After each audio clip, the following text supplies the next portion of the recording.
चलिए आज हम लोग बात करने वाले सॉल्यूशन या विलयन के लघु उत्तरीय प्रश्न की। तो हमारी कोशिश आपको समझा पाए, कोशिश कीजिएगा समझने का।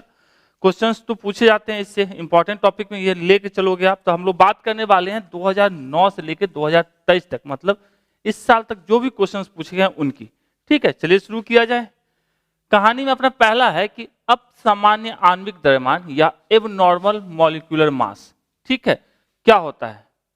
क्या होता है कि कोई मॉलिक्यूल जब क्या होते हैं वियोजन या संयोजन में जाते हैं, मतलब टूट के अलग अलग अलग हो जाते हैं। जैसे हमारा NaCl है, Na प्लस और Cl माइनस में अलग अलग हो जाता है, या संयोजन होता है तो क्या होता है उसका द्रव्यमान जो होता है वो बदल जाता है।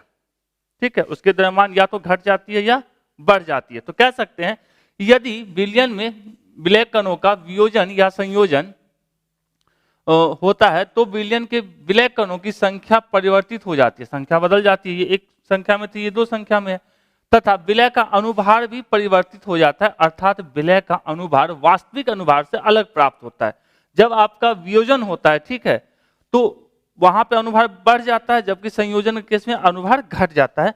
ओके, अलग प्राप्त होता है, जिसे असामान्य आणविक द्रव्यमान कहते हैं। ठीक है, तो कह सकते हैं अतः विलय के असामान्य आणविक द्रव्यमान का कारण उनके अणुओं का वियोजन या संयोजन होता है। वियोजन अलग हो जाना, संयोजन मतलब एक साथ जुड़ जाना। तो उम्मीद है समझ में आया होगा कि सिंपल सा है कि कोई भी जो असामान्य आणविक द्रव्यमान होता है वो किन बातों पर निर्भर करता है, वियोजन या संयोजन पे, जिसके कारण क्या होता है कभी द्रव्यमान बढ़ जाता है, कभी द्रव्यमान घट जाता है। इसी बढ़ने घटने की कहानी को क्या कहते हैं? असामान्य या असामान्य आणविक द्रव्यमान कहते हैं। ठीक है,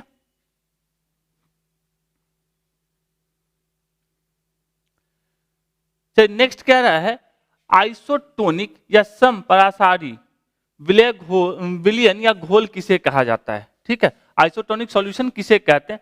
सिंपल सा है, वैसे विलयन जिनके परासरण दाब मतलब ऑस्मोटिक प्रेशर समान होते हैं। ऑस्मोटिक प्रेशर इससे पहले भी हम लोग ऑब्जेक्टिव में यूज किए थे, पाई इक्वल्स टू CRT। वो दोनों का यदि समान हो, ऐसे दो विलयन जिनके क्या हो, जिन विलयनों के परासरण दाब या ऑस्मोटिक प्रेशर समान होते हैं उन्हें समपरासरी विलयन या आइसोटोनिक विलयन कहा जाता है। मान लीजिए जैसे हम क्या होता है ऑस्मोटिक प्रेशर क्या होता है pi equals to pi one equals to pi two. यदि हमारे पास दो हैं तो पाई1 बराबर पाई2, पाई बराबर क्या होता है CRT। ऑब्जेक्टिव में पूछा आपसे, तो C1RT और C2RT। RT से RT साफ, C1 बराबर क्या हो जाएगा C2। तो यहां से कह सकते हैं कि समपरासरी विलयन की मोलर सांद्रता समान होती है। दिख रहा है, मोलर कंसंट्रेशन क्या है, समान होती है। ओके, और भी जिसके बारे में कुछ लिखना चाहे तो इस प्रकार के विलयन के मध्य एक अर्ध पारगम्य झिल्ली रखने पर झिल्ली से होकर जल या विलयक का प्रवाह किसी भी दिशा में नहीं होता है। वैसे विलयन जिनके अर्ध पारगम्य झिल्ली से किसी भी दिशा में प्रवाह नहीं होता होगा उसे भी क्या बोलेंगे, आइसोटोनिक विलयन। ठीक है, या कह सकते हैं जिनके परासरण दाब, ठीक है, ऑस्मोटिक प्रेशर बराबर होते हैं उसे भी क्या कहा जाता है, आइसोटोनिक विलयन या घोल कहते हैं। उम्मीद है थोड़ा सा समझ में आया होगा। ये हमारा क्या होता है, मोलर सांद्रता एन मोल बटे आयतन, पता है। चलिए नेक्स्ट हमारा कह रहा है मोलल उन्नयन स्थिरांक क्या है, या मोलल एलिवेशन कांस्टेंट। ओके, दूसरा कह रहा है how it is related to molarity. ठीक, या विलयन की मोलरता से किस प्रकार संबंधित है।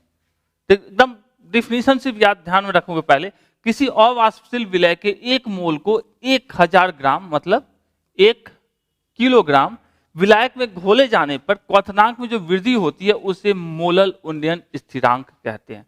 मतलब बॉइलिंग पॉइंट में जो बढ़ोतरी होती है, ठीक है, उसे क्या कहा जाता है, मोलल एलिवेशन कांस्टेंट। अब क्या पता है एक्सपेरिमेंटली हमको पता है जो एलिवेशन इन बॉइलिंग पॉइंट होता है वो डायरेक्टली प्रोपोर्शनल किसके होता है, मोलरिटी के।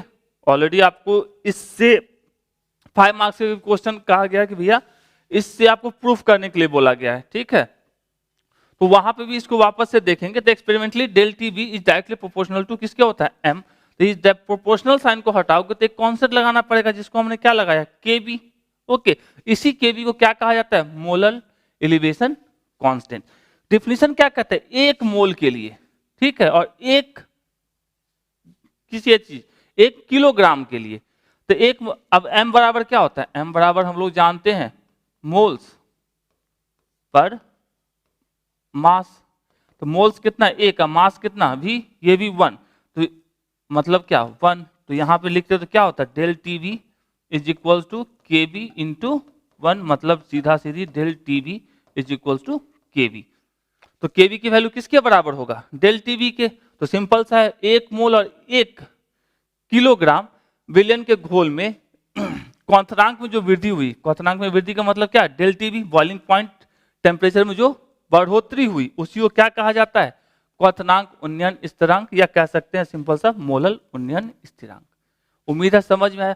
अब चूंकि इतना लिखे हैं, थोड़ा सा ये पूछ रहा है तो रिलेशन भी हो गया, थोड़ा सा इसके यूनिट को भी लिख लेते हैं। तो यहां से हम जानते हैं इसका यूनिट क्या होगा, डेल टीवी का यूनिट टेम्परेचर का केल्विन, केवी का हमको निकालना है, और इसका हमारा m का यूनिट क्या हो जाएगा, मोल पर केजी। तो इसको लिखते तो क्या लिखते, केवी इज इक्वल्स टू के फॉर केल्विन, इधर से केजी और पर मोल, तो इसी को लिखते यहां पे के केल्विन केजी पर मोल।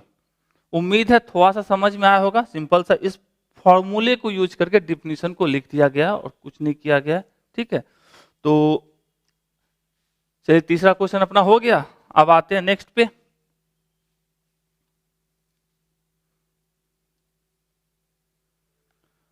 फोर्थ क्या कह रहा है, किसी गैस के ठोस में विलयन का एक उदाहरण दीजिए। इसका एक उदाहरण हमारा होता है हाइड्रोजन गैस के साथ प्लेटिनम। हाइड्रोजन जो हमारे क्या है, गैस होता है, जबकि प्लेटिनम हमारा क्या होता है, सॉलिड है, मतलब ठोस है। तो कह सकते हैं अतः प्लेटिनम की सतह पर अवशोषित हाइड्रोजन, प्लेटिनम की सतह पर जो ही हाइड्रोजन को दिया जाता है तो क्या करते हैं, उसको अवशोषित कर लेते हैं। किसका उदाहरण है हमारा, गैस के ठोस में विलयन का एक उदाहरण होता है। कह सकते हैं आगे, जिन विलयनों में ठोस अवस्था में विलायक तथा गैसीय अवस्था में क्या हो, विलय पदार्थ हो, उन्हें गैस ठोस विलयन कहा जाता है। यदि डिफिनेशन लिखना चाहे लिखिए, सीधा सीधी यहाँ क्या पूछा है, एग्जाम्पल पूछ रहा है, तो आप सीधा सीधी ये भी एग्जाम्पल में लिख के कहानी खत्म कर सकते हैं, ठीक है। थोड़ा सा लिख देंगे तो अच्छा लगता है।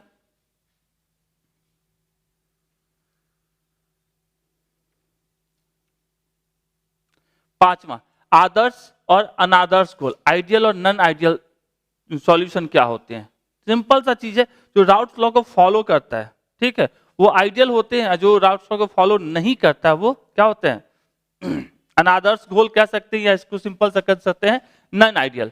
तो वैसे द्रव्य द्रव्य विलयन जो सभी ताप और सांद्रण की स्थितियों में राउट्स लॉ को क्या करते हैं, पालन करते हैं, तथा जिनके निर्माण में, जिनके बनने में इंथैल्पी परिवर्तन या आयतन परिवर्तन क्या होता है, शून्य होता है। मतलब ये हमारा शून्य है, ये हमारा आयतन परिवर्तन भी क्या है, शून्य है। तो उसे हम लोग क्या कहते हैं, आइडियल सॉल्यूशन, आदर्श घोल। जब इसके एग्जांपल बेंजीन और टॉलिन, इससे ऑब्जेक्टिव में भी यही एग्जांपल एक दिया गया था। यदि आपने ऑब्जेक्टिव का देखा है तो यहाँ आपको मिलेगा ये एग्जांपल किसका है, ठीक है। इनमें से बताइए कि आइडियल सॉल्यूशन कौन है। तो बेंजीन और टॉलिन, क्यों, क्योंकि दोनों का नाम देखो, बेंजीन टॉलिन एक जैसा मिलता जुलता लगता है, इसलिए उसको आइडियल। अनादर्श घोल या नॉन आइडियल सॉल्यूशन क्या होते हैं, वैसे वास्तविक विलयन जो सभी सांद्रण की स्थितियों में राउट्स लॉ को फॉलो नहीं करते हैं, पालन नहीं करते हैं, जिनके निर्माण में आयतन परिवर्तन और इंथैल्पी परिवर्तन शून्य नहीं होता है। यहां देख रहे हैं del H not equals to 0 और del V is not equals to 0। जैसे इसके एग्जांपल में इथर और अल्कोहल ले सकते हैं। तो 2 मार्क्स के हिसाब से मोर देन सफिशिएंट है। इतना आप लिख के आते हो, दोनों को बता दिए क्या है, उसका आप एक एग्जाम्पल भी दे दिए कि भैया आइडियल कौन है, कौन नॉन आइडियल है, ठीक है।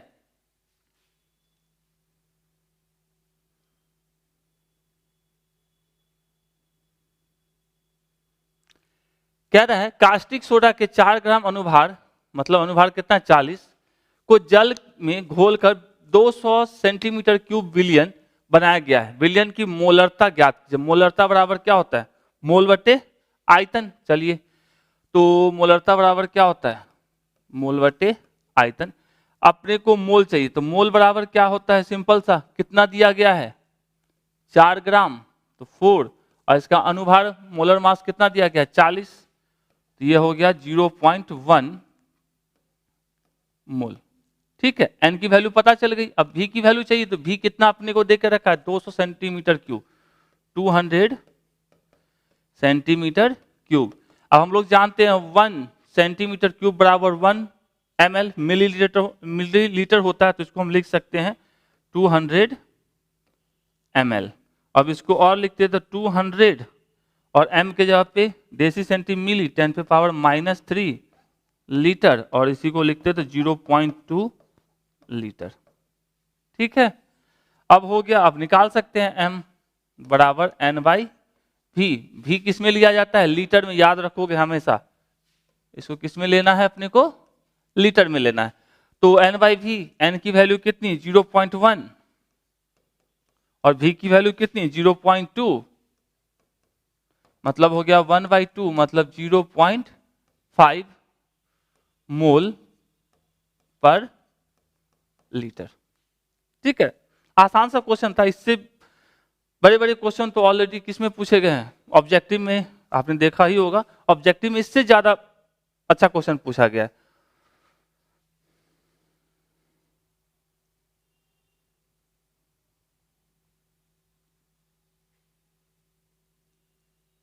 चलिए, कह रहा है तनु घोल के अनुसंख्यक गुण धर्म को लिखे, विभिन्न प्रकार के गुण अनुसंख्यक गुण धर्मों को भी लिखे।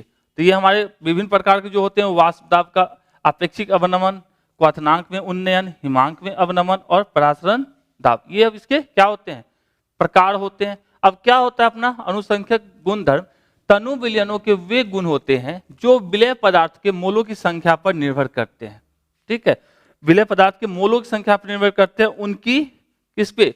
उनकी प्रकृति या कहते हैं आकार पर निर्भर नहीं करते हैं। मोलों की संख्या पर निर्भर करते हैं, परंतु उनकी प्रकृति या आकार पर निर्भर नहीं करते हैं। उसे क्या कहा जाता है? अनुसंख्यक गुणधर्म या कॉलिगेटिव प्रॉपर्टीज कहते हैं। ओके, अब इसके प्रकार की यदि बात करें तो ये 4 हमारे प्रकार हैं। तो आपको डिफिनीशन लिख लीजिए, उसके 4 प्रकार लीजिए, 2021 और 12 की कहानी खत्म। सिंपल सा है कि उनको किसके ऊपर डिपेंड करते हैं? ये सिंपल सा किसके ऊपर? विलय पदार्थ के मोलों की संख्या पर निर्भर करते हैं। उन्हें क्या कहा जाता है? अनुसंख्यक गुणधर्म, जो इनकी प्रकृति, आकार, बनावट पर निर्भर नहीं करते हैं। ठीक है,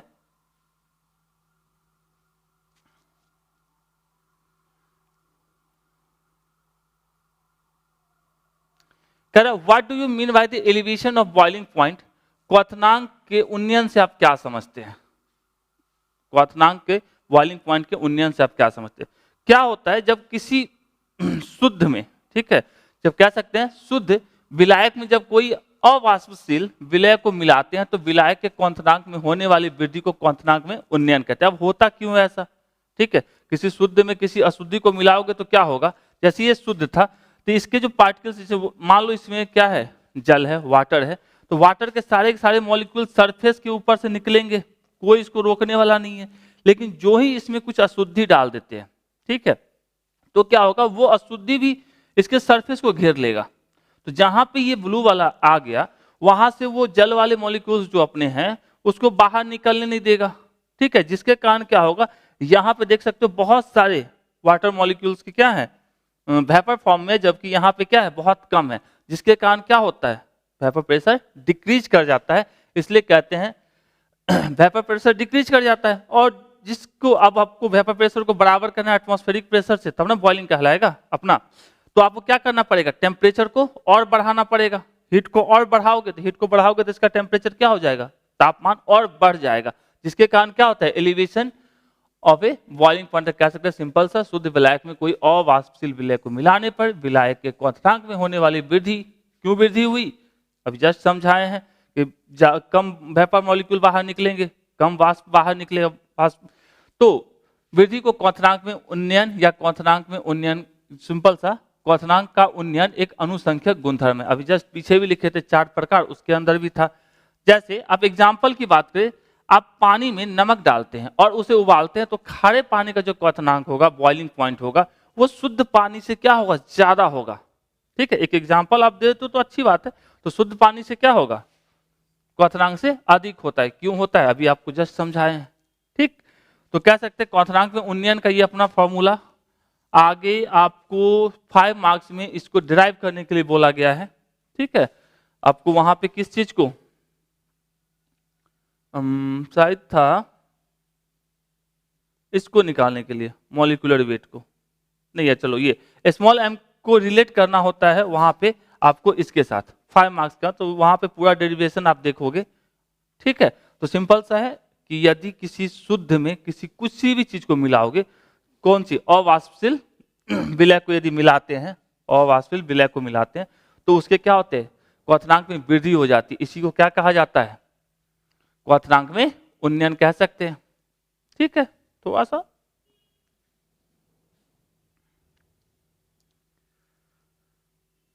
9th, डिफाइंड ऑस्मोटिक प्रेशर, परासरणी दाब को परिभाषित करें। ठीक है, तो ये सिंपल सा चीज है। परासरणी दाब वह दाब है जो किसी विलायक को अर्धपारगम्य झिल्ली द्वारा कम सांद्रता से अधिक सांद्रता की ओर बहने से रोकता है। किसको, सॉल्वेंट को, मतलब विलायक को, जैसे वाटर मॉलिक्यूल है। ठीक है, अब ये अर्धपारगम्य झिल्ली है, इसको इधर से उधर जाने से जिस दाब पे रोका जा सकता है उसी को क्या कहा जाते हैं, परासरण दाब या ऑस्मोटिक प्रेशर कहते हैं। किसी भी विलयन का परासरण दाब विलायक में उपस्थित विलय के अणुओं की सांद्रता, विलय के अणुओं की सांद्रता के सीधे समानुपाती होती है। और परासरण दाब भी जस्ट पीछे देखे तो ऑस्मोटिक प्रेशर क्या होता है, अनुसंख्यक के गुणधर्म है। परासरण दाब का फॉर्मूला ऑलरेडी ऑब्जेक्टिव में भी 2023 में भी पूछा है, पाई इक्वल्स टू, वहां पे पी के टर्म में लिखा था, यहाँ अपन लोग पाई की में यूज करते हैं, वहां क्या लिखा था, P equals to C R T. यहाँ अपन क्या लिखे हैं, pi equals to C R T, जिसमें सी हमारा क्या होता है, मोलरता, आर गैसीय नियतांक और टी निरपेक्ष तापमान। सिंपल सा है, परासरण दाब क्या होता है, जो किसी विलायक को अर्धपारगम्य झिल्ली द्वारा कम सांद्रता से अधिक सांद्रता की ओर बहने से रोकता है। ठीक है,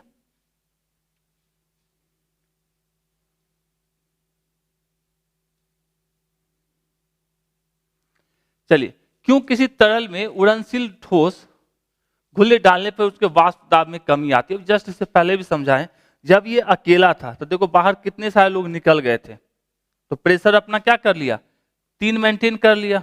लेकिन जो ही इसके अंदर किसी चीज को मिलाओगे, किसको मिला दिए अपन भैया, उड़नशील ठोस।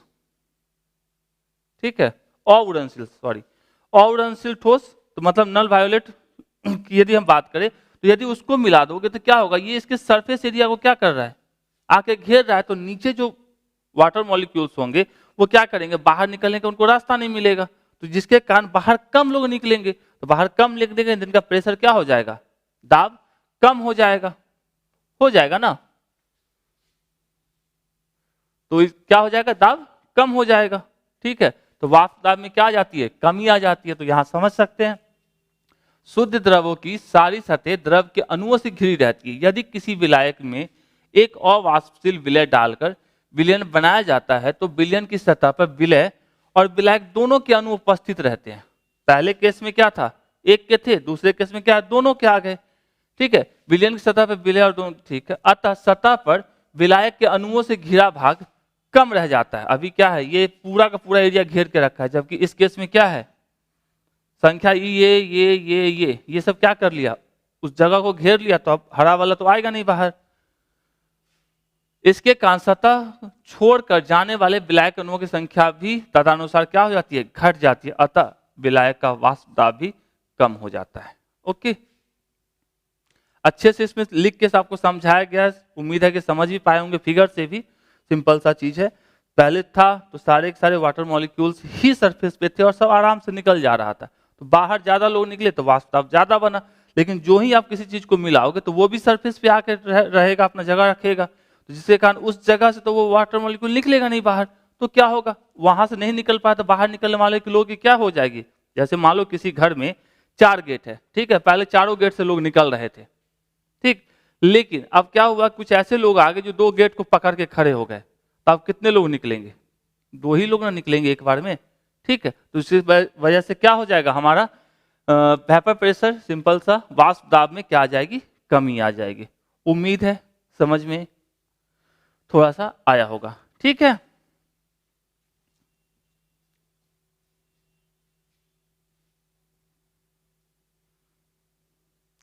एक 11 कह रहा है, किसी विलय को मिलाने से विलायक का वाष्प दबाव कम हो जाता है। अभी जस्ट समझाए हैं, विलायक में विलय मिलाने पर विलायक का वाष्प दबाव कम हो जाता है क्योंकि विलय विलायक की सतह को ढक देता है। अभी जस्ट समझाएं इस चीज को। दूसरा, किसी विलय को मिलाने से विलायक का क्वथनांक बढ़ जाता है, बॉइलिंग पॉइंट बढ़ जाता है। यह भी जिससे पहले किसी क्वेश्चन में था। क्यों बढ़ जाता है? क्योंकि सतह को ढक जाता है, कम बाहर निकलेंगे मॉलिक्यूल, तो एटमॉस्फेरिक प्रेशर जो हमारा होता है उसके बराबर अब उसका प्रेशर हो नहीं पाएगा। जब तक हो नहीं पाएगा तब तक वो कैसे काम करेगा? तो उसके लिए ज्यादा तापमान की जरूरत पड़ती है, ज्यादा टेम्परेचर, उसको ज्यादा हीट देने की जरूरत पड़ती है। तो कह सकते हैं एक गैर वाष्पीय विलय जोड़ने पर विलायक का वाष्प दबाव कम हो जाता है। इसलिए वाष्प के दबाव को वायुमंडलीय दबाव के स्तर तक लाने के लिए इसमें उच्च तापमान तक गर्म करना पड़ता है। अतः विलायक में विलय मिलाने पर क्वथनांक क्या होता है? बॉइलिंग पॉइंट बढ़ जाता है।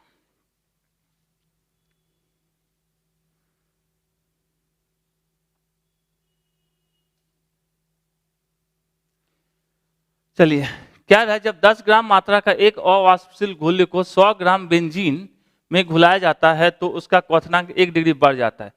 घुल्य में ग्राम अनुद्रव्यमान की गणना करें। चलिए, जो भी दिया उसको लिख लेते हैं। 10 ग्राम दे के रखा है, मतलब स्मॉल w की वैल्यू दे के रखा है 10 ग्राम, ठीक है। 100 ग्राम बेंजीन में मतलब कैपिटल W की वैल्यू के दे के रखा है 100 ग्राम, ओके। तो उसका क्वथनांक मतलब del T B is equals to 1 degree बढ़ जाता है। घुल्य में ग्राम अनुद्रव्यमान मतलब m की वैल्यू क्या होगी? जहां kb की वैल्यू आपको दे के रखा है कितना? 2.53। अब इस वाले फॉर्मूले से m बराबर हम क्या लिख सकते हैं? m बराबर लिख सकते हैं 1000 गुने kb into W divided by del T B into capital W।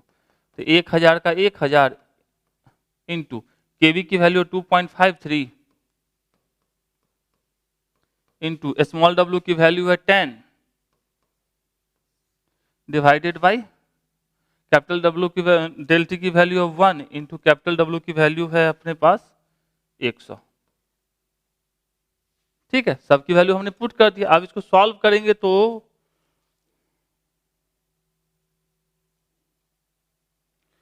ये अपना हो जाएगा 253 ग्राम, 253 ग्राम, ठीक है। इसे भी एकदम आसानी से, हाँ 253 ग्राम ही होगा। तो इसका आंसर क्या हो जाएगा? 253 ग्राम। उम्मीद है न्यूमेरिकल का यदि ये फॉर्मूला आपको याद रखना, ऐसे ही 5 नंबर में बोले भी है पहले आपको, ये 5 नंबर वाले में ऑलरेडी इसको डिराइव करने के लिए दिया है, तो वहां तो देखेंगे, इस फॉर्मूले को याद रखिए।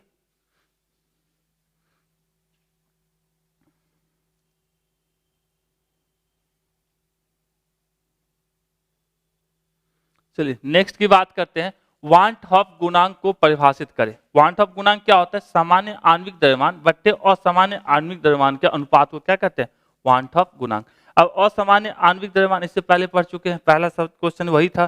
सामान्य जो अपना सामान्य जैसा लिखा रहता है वो होता है, इसको लिख सकते हैं। और इसको रिप्रेजेंट किससे करते हैं? आई से। तो कह सकते हैं विलयन में विलय के अणुओं के संगुणन या वियोजन होने पर विलय के सामान्य आणविक द्रव्यमान और असामान्य आणविक द्रव्यमान के मान के अनुपात को वांट हॉफ गुणांक कहते हैं। जैसे ही बताए थे, संगुणन या वियोजन के कारण क्या होता है? उसका द्रव्यमान घट या बढ़ जाता है, जिसी को क्या कहा जाता है? असामान्य आणविक द्रव्यमान कहा जाता है। पहला नंबर क्वेश्चन याद होगा आपको। तो उसी का जो क्या होता है? अनुपात होता है, उसी को क्या कहते हैं? वांट हॉफ गुणांक कहते हैं। अब यदि क्वथनांक में उन्नयन की बात करें तो उसको जस्ट kbm, लेकिन यदि वहां पर संगुणन या वियोजन होता है तो उस केस में हमारा क्या होता है? वांट ऑफ फैक्टर से गुना करते हैं। देख रहे हैं, तो हर एक केस में हमारा क्या हो गया? आई से गुना करना पड़ गया। तो इस तीनों के लिए ये फॉर्मूला वांट ऑफ फैक्टर के आ जाने के बाद ऐसा कुछ फॉर्मूला बन जाता है। ठीक है, तो ये आपका क्वेश्चन नंबर 13 का पूछा है 2016 में। नॉर्मली हिंदी मीडियम में क्या रहता है कि ये सी वाला जो है, सी सेट का जो क्वेश्चन है वो हिंदी मीडियम वाले में नहीं है। ठीक है, अभी जो क्वेश्चन बैंक हम भी 2-3 देखे हैं उसमें नहीं है। तो जितने भी सी वाले हैं सेट हैं उसको तो पक्का वाला आप जरूर करके जाइए, क्योंकि अब नए वाले क्वेश्चन बैंक में है नहीं, तो आप कैसे करोगे? इसलिए कर लो। कह रहा है हेनरी के नियम को परिभाषित करे, ये भी आपको 2016 के सी सेट में पूछा गया था। ठीक है, इसमें ऐसे एकदम प्रैक्टिकल से समझो कि यदि हमारे पास ये कोका कोला का बोतल है, उसमें क्या भरा हुआ है, काला पानी भरा हुआ है। ठीक है, जब उसको आप ढक्कन खोलते हो तो क्या होता है, उससे गैस निकलता है। क्यों निकलता है? उसको हाई प्रेशर पे, मतलब उच्च दाब पे गैस को उस पानी में घुलाया गया है। मतलब दाब जितना ज्यादा बढ़ाएंगे उतना ज्यादा अमाउंट में आपका जो द्रव्यमान है गैस का वो जाके वाटर में घुलेगा। ठीक है, यही हमारा कौन बताता है, अपना ये हमको बताता है हेनरी का नियम। स्थिर ताप पर किसी विलायक के निश्चित आयतन में विलय गैसों का द्रव्यमान गैस के दाब के समानुपाती होता है। मतलब जितना ज्यादा आप प्रेशर को बढ़ाओगे, दाब को बढ़ाओगे, उतना ज्यादा गैस आपका द्रव्यमान आप उस क्या बोलते हैं पानी में या काला पानी में जोड़ सकते हो। यदि विलायक के एक एकांक आयतन में विलय गैसों का द्रव्यमान m है और दाब P है, तो हेनरी के नियम अनुसार हम लिख सकते हैं m द्रव्यमान जो होगा उस समानुपाती किसके होगा, दाब के होगा। इसको दूसरी भाषा में ऐसा भी लिख सकते हैं, किसी गैस का वाष्प अवस्था में आंशिक दाब उस विलयन में गैस के मोल अंशों के समानुपाती होता है। ये दूसरी भाषा में इतना ही काफी है। लिखना चाहो तो किसी किसी बुक में आपको मिलेगा P is directly proportional to mole fraction. अब एक कांस्टेंट लगा, प्रोपोर्शनल साइन तो एक कांस्टेंट लगाएंगे जिसको हेनरी कांस्टेंट कहते हैं। तो KH एक नियतांक है जिसे हेनरी नियतांक या हेनरी कांस्टेंट कहते हैं। तो ध्यान में रखेंगे, छोटा सा चीज है।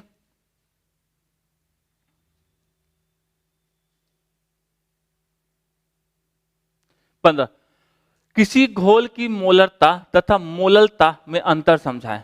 तो सबसे पहले मोलरता क्या होता है, विलय में मोलों की संख्या बटे विलयन का आयतन इन लीटर, ध्यान रखो लीटर में। उसी तरह मोललता क्या होती है, विलय में मोलों की संख्या बटे विलायक का द्रव्यमान। तो डिफिनीशन कह सकते हैं किसी विलयन के प्रति लीटर में घुले हुए विलय के मोलों की संख्या को उसकी मोलरता कहा जाता है। अब मोल पर लीटर होगा इसका क्या चीज, मात्रक, और मोलरता ताप पर निर्भर करती है, ये याद रखेंगे। दूसरा चीज मोललता की बात करें तो मोललता क्या है, विलायक के प्रति किलोग्राम, मतलब पर यूनिट केजी में विलय के मोलों की संख्या। अब मोल पर केजी इसका यूनिट हो जाएगा और ये ताप पर निर्भर नहीं करता है। ये दोनों चीज को कितने अंतर हो गए, एक परिभाषा हो गया, एक इक्वेशन हो गया, एक मात्रक हो गया, एक हमारा ताप पर निर्भरता के बारे में हो गया। तो 4 अंतर दे दिए 2 मार्क्स में, तो और कितना चाहिए, इतना आप यदि लिख लेते हो।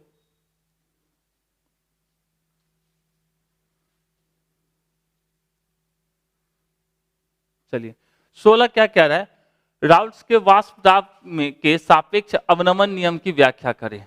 अब इस नियम में क्या कहता है, किसी विलयन के वाष्प दाब का आपेक्षिक अवनमन विलय पदार्थ के मोल प्रभाज मतलब मोल फ्रैक्शन के बराबर होता है। ये इनका नियम कहता है। मोल फ्रैक्शन आपको पता ही है क्या होता है। अब जिसका निकालना है, विलय का निकालना है या विलायक का निकालना, उस पर निर्भर करता है। ठीक है, और वास्तव में आपेक्षिक अवनमन क्या होता है, एक अनुसंख्यक गुणधर्म है। इतना आपको ध्यान रखना है। आप नियम क्या कहता है वो लिख दीजिए, एक इक्वेशन लिख दीजिए, अथवा सा और लिख दीजिए कि ये क्या है, अनुसंख्यक गुणधर्म का पालन करता है कि नहीं। नेक्स्ट कह रहा है, चीनी के घोल का परिसरणी दाब 27 डिग्री सेंटीग्रेड पे 2.46 ATM है। इस घोल का समाहरण क्या होगा। ठीक है, या सिंपल सा कह सकते हैं इसका कंसंट्रेशन क्या होगा। तो हम लोग जानते हैं क्या क्या दिया, पहले देख लेते हैं। T इक्वल टू दे के रखा है 27 डिग्री सेंटीग्रेड, मतलब इसको लिख सकते हैं 27 + 273, मतलब कितना हो गया 003 300 केल्विन। और पाई की वैल्यू एटमॉस्फेरिक ऑस्मोटिक प्रेशर दे के रखा है 2.46 ATM, और आपसे पूछा जा रहा है C बराबर कितना होगा। हम लोग जानते हैं क्या, पाई इक्वल्स टू CRT। तो C इक्वल्स टू क्या हो जाएगा, पाई बाई RT। पाई की वैल्यू अपने को पता है कितनी है 2.46 डिवाइडेड बाई R की वैल्यू कितनी होती है 0.0821 इंटू T की वैल्यू कितनी है 300 केल्विन। अब इसको सॉल्व करेंगे तो ये अपना आ जाएगा, कितना आएगा भाई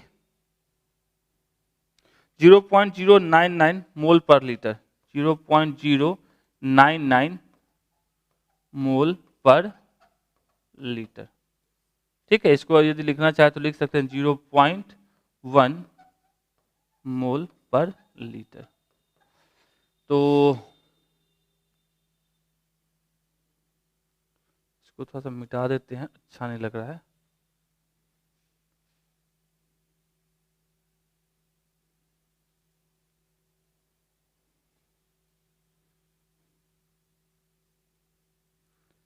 चलिए नेक्स्ट की बात करते हैं, मोल प्रभाज की व्याख्या करें या मोल फ्रैक्शन किसे कहते हैं। तो सिंपल सा कह सकते हैं विलयन में विलय या विलायक में से किसी एक घटक के मोलों की संख्या तथा विलयन के कुल मोलों की संख्या के अनुपात को क्या कहा जाता है, मोल प्रभाज या मोल फ्रैक्शन कहते हैं। मतलब विलयन में क्या है, विलयन में विलय या विलायक, इस दोनों में से किसी का भी, यदि मान लो हमारा n क्या है, विलय का नंबर ऑफ मोल्स है, और कैपिटल N क्या है, हमारा विलायक के मोलों की संख्या है। ठीक है, तो हमको जिसका निकालना है, विलयन का निकालना हो या विलायक का निकालना हो, यदि हमको विलय का निकालना है तो विलय का जितना था n और टोटल n प्लस n 30, उसी तरह हमको विलय का निकालना होता सॉरी विलायक का निकालना होता सॉल्वेंट का, तो सॉल्वेंट का क्या है हमारा कैपिटल N, तो capital N by n plus n, तो ये हमारा क्या निकल जाएगा, इसका मोल प्रभाज या मोल फ्रैक्शन। ठीक है, अब इस दोनों को यदि आप जोड़ते हो तो क्या होगा, नीचे वाला दोनों का सेम है तो इसका क्या हो जाएगा, यदि दोनों को जोड़ोगे तो ऊपर वाला n plus capital N, small n plus capital N divided by small n plus capital N cut के 1, तो कह सकते हैं मोल अंशों या मोल किसका प्रभाज का योग कितना होता है, 1 होता है। मोल प्रभाज का कोई मात्रक नहीं होता है क्योंकि मोल बाय मोल मतलब नो मात्रक। अब मोल अंश या मोल प्रभाज का मान ताप पर निर्भर नहीं करता, ये भी ऑब्जेक्टिव पॉइंट ऑफ व्यू से याद रखेंगे कि मोल फ्रैक्शन टेम्परेचर ताप के ऊपर डिपेंड नहीं करता है।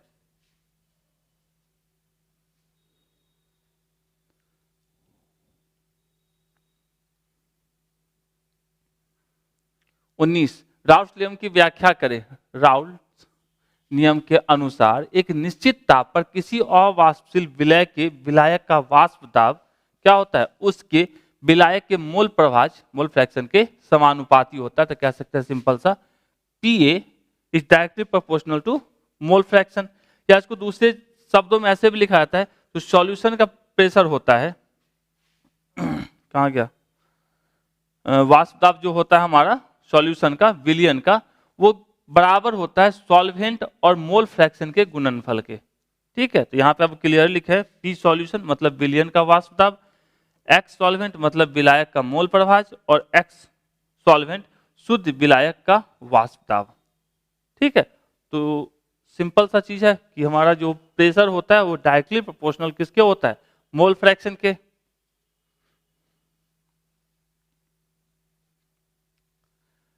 चलिए नेक्स्ट कह रहा है 5% यूरिया घोल में परासरण दाब की गणना करें। परासरण दाब मतलब पाई की वैल्यू आपसे पूछी जा रही है क्या है, तो 5% यूरिया का मतलब यह है कि 5 ग्राम यूरिया किस में है, 100 सेंटीमीटर क्यूब में है। ठीक है, 5 ग्राम किस में, 100 सेंटीमीटर क्यूब। तो सिंपल सा हम कह सकते हैं स्मॉल w की वैल्यू हो जाएगी 5 ग्राम, और वॉल्यूम जो हमारा आयतन जो हो जाएगा 100 सेंटीमीटर क्यूब, मतलब इसको लिख सकते हैं 100 ml, मतलब इसको लिख सकते हैं 0.1 लीटर। ठीक है, अब हम लोग को पता है पाई इक्वल्स टू क्या होता है, CRT होता है, तो C का मतलब N/V/RT, N की वैल्यू कितनी हो जाएगी, किसकी बात की जाए, यूरिया, यूरिया का मॉलिक्यूलर वेट कितना होता है 60 ग्राम पर मोल, तो यहां लिख सकते हैं N की वैल्यू हो जाएगी हमारी, चलो ये N हम इस साइड निकाल लेते हैं, N बराबर कितना हो जाएगा 5 ग्राम 5/60, तो यहां लिख लो 5/60। अब आयतन कितना हो गया 0.1, R की वैल्यू 0.0821 इंटू T की वैल्यू कितनी 273, इसको जब आप गुना भाग करेंगे तो आपका आ जाएगा 18.68 ATM, पाई की वैल्यू इतनी। मतलब सिंपल सा pi equals to C R, इससे पहले भी याद होगा pi equals to C R से सी की वैल्यू हमने निकाली थी। अब की बार सीधा सीधी पाई की वैल्यू पूछी जा रही है, तो सी की वैल्यू निकाल लिए, आर की वैल्यू, टी की वैल्यू, सब की वैल्यू पुट कर दिए और अपन सॉल्व कर लिए।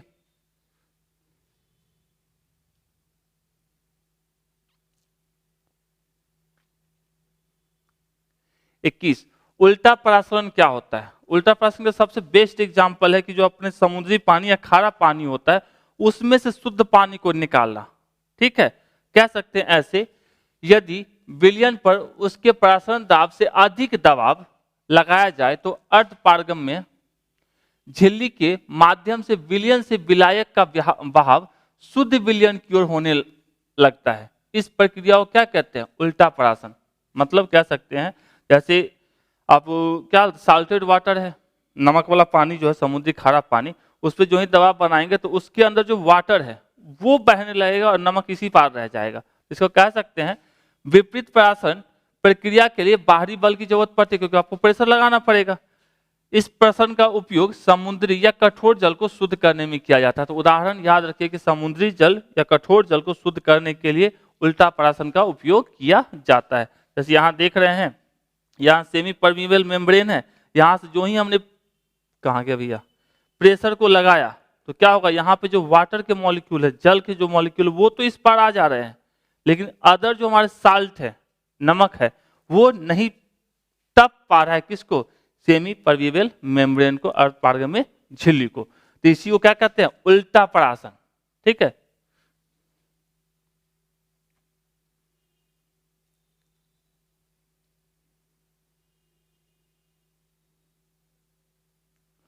नेक्स्ट हमारा कह रहा है डिफाइंड ऑस्मोटिक प्रेशर। ऑलरेडी अपन लोग इससे पहले देख रहे हैं परिसारक दाब की परिभाषा इससे पहले देख चुके हैं। क्यों परिसारक दाब अपसामान्य हो जाता है? अपसामान्य क्यों होता है? सिंपल सी बात है, विघटन या संयोजन के कारण ये अपसामान्य होता है। सिंपल सा चीज, तो कह सकते हैं घोल पर आरोपित वह न्यूनतम दाब जो परासरण को रोक दे उसे परिसारिक दाब कहते हैं। इसे पाई द्वारा प्रदर्शित करते हैं, ऑलरेडी 2-3 बार यूज कर चुके हैं, pi equals to C R T. और ये किसके कारण होता है? विघटन या संयोजन के कारण क्या कह सकते हैं कि परिसारक दाब अपसामान्य हो जाता है, अपसामान्य हो जाता है। ठीक है, तो विघटन और संयोजन तो आप समझ ही सकते हैं क्या है, टूटना और जुड़ना।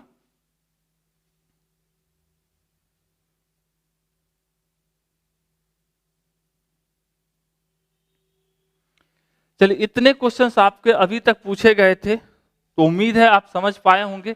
यदि समझ में आया तो उंगली चलाइए, लाइक कीजिए, दोस्तों के साथ शेयर कीजिए, कमेंट करके बताइएगा कैसा लगा। ठीक है, थैंक यू। फिर मिलते हैं इसके 5 मार्क्स के क्वेश्चन में। धन्यवाद।